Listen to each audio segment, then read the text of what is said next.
दोस्तों आज हम टाइप्स ऑफ गियर के बारे में पढ़ेंगे और ये देखेंगे कि गियर के प्रकार किसके आधार पर या किस आधार पर उसे पहचाना जाता है।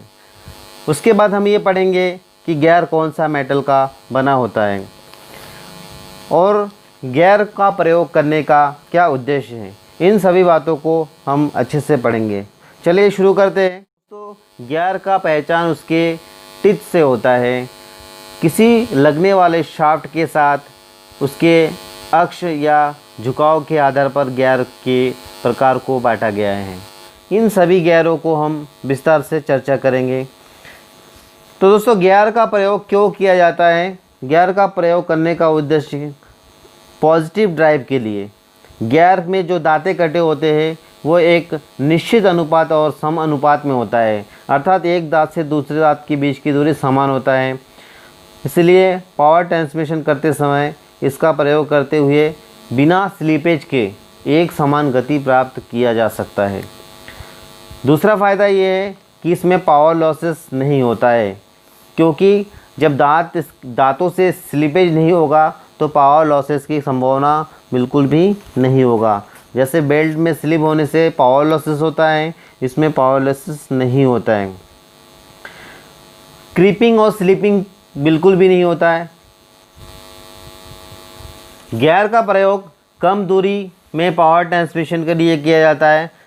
स्पीड को कम किया जा सकता है गियर के द्वारा, स्पीड को बढ़ाया भी जा सकता है। आवश्यकता के हिसाब से इसे हम प्रयोग कर सकते हैं। तो मटेरियल के बारे में भी हम लोग जान गए कि कास्ट आयरन का प्रयोग करते हैं, गन मेटल का यूज करते हैं, ब्रॉन्ज का यूज करते हैं या अलॉय स्टील के रूप में EN24 मटेरियल। ये स्पर गियर है और इसमें बहुत सारे गियर है और एक जैसा गियर है, तो इसे एक जैसे धातु से बना दिया जाए तो कोई दिक्कत नहीं होगा, क्योंकि इसे खोलना भी आसान होगा। ये स्प्लाइन में लगा हुआ है। आप देखिए ये गियर है, स्पर गियर है और ये शिफ्टर है। ये गियर बॉक्स के अंदर के गियर है और इसका प्रयोग लेथ मशीन के हेड स्टॉक में या किसी भी मशीन के गियर बॉक्स के अंदर जहाँ पे पैरेलली ड्राइव देना होता है, समानांतर ड्राइव देना होता है, वहाँ पे इसका प्रयोग किया जाता है। ये अधिकतर EN24 मटेरियल अर्थात अलॉय स्टील से बना होता है।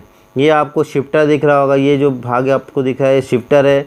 इसको हम तरह तरह की स्पीड में गियर को बदलने के लिए इसका प्रयोग करते हैं। जब लीवर को हम यूज करते हैं, लीवर को हम चेंज करते हैं, तो यही शिफ्टर काम करता है और गियर को शिफ्ट करके एक गियर के दांतों से दूसरे गियर की दांतों के ऊपर चढ़ाता है।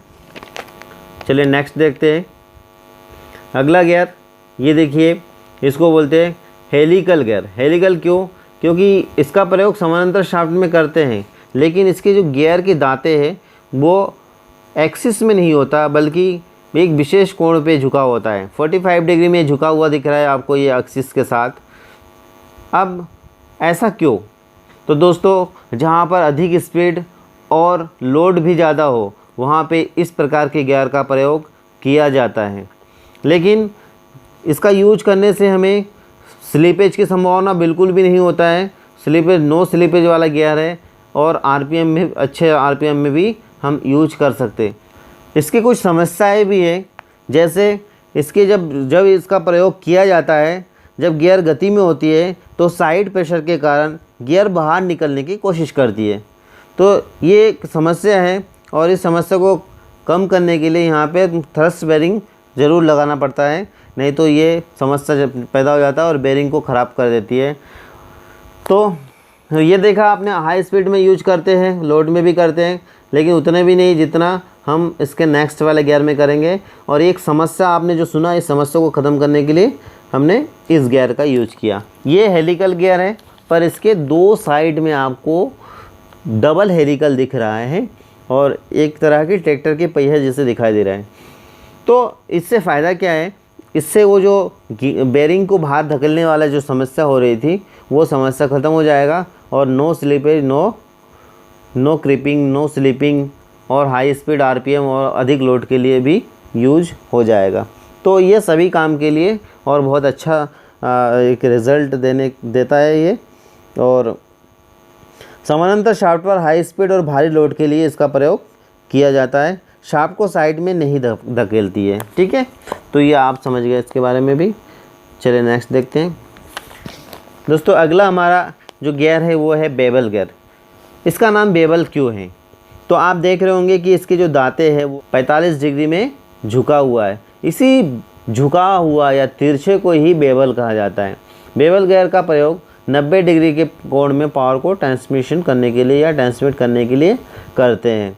जैसे कि आप देख रहे हैं, इसके साथ एक बड़ा गियर है और एक छोटा भी बेवल गियर है। और जब बड़े और छोटे इस प्रकार से हो और 90 डिग्री के कोण पे पावर को ट्रांसमिशन करने के लिए किया जाता हो तो उसे बेवल गियर कहते हैं। आप इसे अच्छी तरह से देख लीजिए। ड्रिल मशीन, आपने हैंड ड्रिलिंग मशीन के नाम सुना होगा। इस प्रकार की ड्रिलिंग मशीन में इस प्रकार के बेवल गियर का प्रयोग किया जाता है। इसके कुछ प्रकार भी है, हम उसके प्रकार के बारे में थोड़ा सा देख लेते हैं। इसका अगला वाला गियर देखिए ये दोनों गियर बेवल गियर ही है और दोनों का प्रयोग 90 डिग्री में पावर ट्रांसमिशन करने के लिए ही करते हैं। लेकिन इन दोनों गियर और उस गियर में अंतर ये था कि इसमें दोनों गियर का जो रेशो है वो समान है, वो दोनों एक जैसे है, एक साइज के हैं और 45 डिग्री में इसका दांते झुके हुए हैं। और जब दोनों को आपस में मिलाते हैं तो ये 90 डिग्री के कोण में फिट हो जाते हैं और दोनों गियर एक साइज में होते हैं। इस गियर को माइटर गियर कहते हैं। दोस्तों एग्ज़ाम में कई बार ये क्वेश्चन पूछ चुके हैं कि बेवल गियर का वो कौन सा गियर है जिसमें दोनों गियर एक साइज में होते हैं। तो उसमें नाम रहेगा bevel gear, माइटर gear, hypoid gear. तो आपको माइटर गियर में लगाना है। ठीक है, माइटर गियर में आप लगाइए। इसमें और क्वेश्चन क्या बन सकता है कि इस दोनों गियर के बीच का कोण, मतलब जब दोनों आपस में मिलते हैं तो कितने डिग्री में बनते हैं? तो 90 डिग्री। और इसके दोनों गियर में जो बेवल होते हैं वो 45 डिग्री होता है। अगला देखिए इस गियर में आपको क्या अंतर दिखाई दे रहा है तो बेवल, वो भी टेपर में है, ये भी टेपर में है, दोनों बेवल में है। लेकिन आप देखिए, ध्यान दीजिए, यहाँ पे इस गियर को हाइपोइड गियर कहते हैं। हाइपोइड गियर इसलिए बोला जाता है, इसका प्रयोग कुछ विशेष मशीनों में या जहाँ पर CNC मशीन हो, जहाँ 0 एक्यूरेसी की मशीन हो, पावर लॉसेस बिल्कुल ना हो, ठीक है, उन जगह में इसका प्रयोग किया जाता है। इस गियर का जीवन काल भी लंबा होता है और इसका प्रयोग गति को हॉरिजेंटल शाफ्ट से वर्टिकल शाफ्ट में पहुंचाने के लिए करते हैं। गति परिवर्तन के लिए इसका प्रयोग करते हैं। ये थोड़ा सा अपसेट में होता है। अपसेट बोले तो हमने अभी तक जो भी बेवल गियर यूज़ किया था उन दोनों गियर एक्सिस में था। यहाँ पे आपको ये वाला हिस्सा और ये गियर, ये दोनों आपस में एक्सिस में होता है, लेकिन यहाँ पे डाउन नीचे है, आप देखिए, ठीक है ना। और ये थोड़ा सा घुमावदार कर्व में होता है, इसीलिए इसका एक विशेष महत्व है और इसका अधिकतर प्रयोग हॉरिजॉन्टल टू वर्टिकल में करते हैं। अगला देखिए, ये दोनों गियर में एक अंतर देख लीजिए। एक हाइपोइड गियर है और दूसरा बेवल गियर है। बेवल गियर में 45 डिग्री, ये भी छोटा है और ये भी छोटा है, लेकिन ये दोनों में थोड़ा अंतर है। ये बेवल है और इसमें थोड़ा कर्व है, ठीक है। तो इसको हाइपोइड बोलेंगे और इसको बेवल बोलेंगे। चलिए अगला देखते हैं दोस्तों, ये बहुत ही इम्पॉर्टेंट है।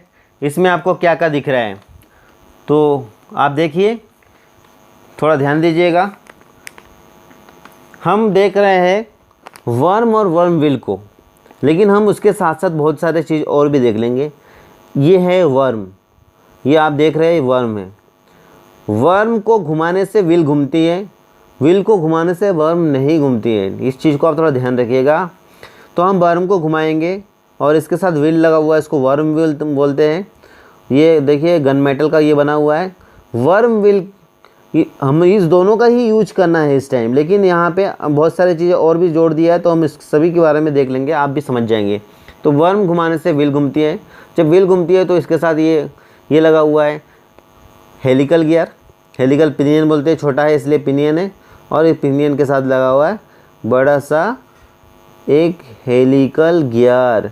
ये रेशो चेंज करने के लिए होता है। मान लीजिए यहाँ पे आरपीएम ज़्यादा है, यहाँ पे आपने घुमाया, या आप थोड़ा बल में आपको कोई चीज़ को घुमाना है तो आप इससे आसानी से घुमा सकते हैं। आप यहाँ कम फोर्स लगाएंगे, ये फोर्स ट्रांसमिशन होगा यहाँ पे, और ये इसको थोड़ा सा घुमाएगा, लेकिन ये धीरे धीरे घूमेगा, आपको ताकत का एहसास नहीं होगा।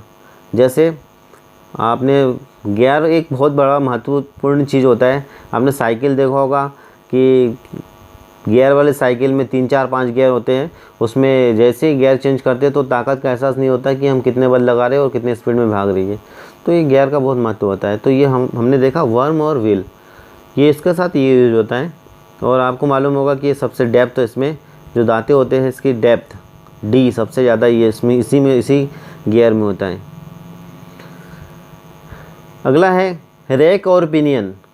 तो पिनियन क्या होता है? गियर का एक छोटा रूप होता है जिसकी थिकनेस में मोटाई में ज़्यादा होती है और उसकी साइज़ कम होता है। मतलब कि इसकी जो डाया होगा वो कम होता है और इसकी मोटाई, गियर की थिकनेस यहाँ से लेकर यहाँ तक के ये ज़्यादा, ठीक है। और इसका प्रयोग रैक के साथ करते हैं। रैक क्या होता है? रैक एक आयताकार एक पीस होता है जिस पे सम अनुपात में दांतें कटे होते हैं। इसका प्रयोग भी हम हॉरिजॉन्टल टू वर्टिकल या वर्टिकल से हॉरिजॉन्टल मूवमेंट देने के लिए कर सकते हैं। रैक पिनियन से, और आपने देखा होगा रैक पिनियन के सिद्धांत पे स्लॉटर मशीन को चला सकते हैं, है ना। अप डाउन आप मोटर को घुमाएंगे, मोटर इसमें लगा दीजिए, ये जो आपको ब्लू वाला गियर दिख रहा है इसमें आप मोटर का डायरेक्शन लगा दीजिए। जब आप उसको घुमाएंगे तो ये ऊपर नीचे होगा, आगे पीछे ऐसा होगा। तो यहाँ पे आप टूल लगा देंगे तो वो ऐसा छिल सकता है। जैसे आपने पावर शा मशीन देखे होंगे, पावर शा भी इसी प्रकार से काम करता है। जैसे गियर घूमते हैं तो गियर घूमेंगी तो फिर ये रैक आगे पीछे होता है, इससे कटिंग भी कर सकते हैं, ठीक है। तो ये था गियर के बारे में एक बहुत अच्छा सा एक जानकारी। आपको कैसा लगा ये मुझे ज़रूर बताइएगा। यदि आपको अच्छा लगा हो तो मुझे कमेंट्स करिए, लाइक करिए, शेयर करिए और चैनल को सब्सक्राइब जरूर करिए दोस्तों। Thank you for watching.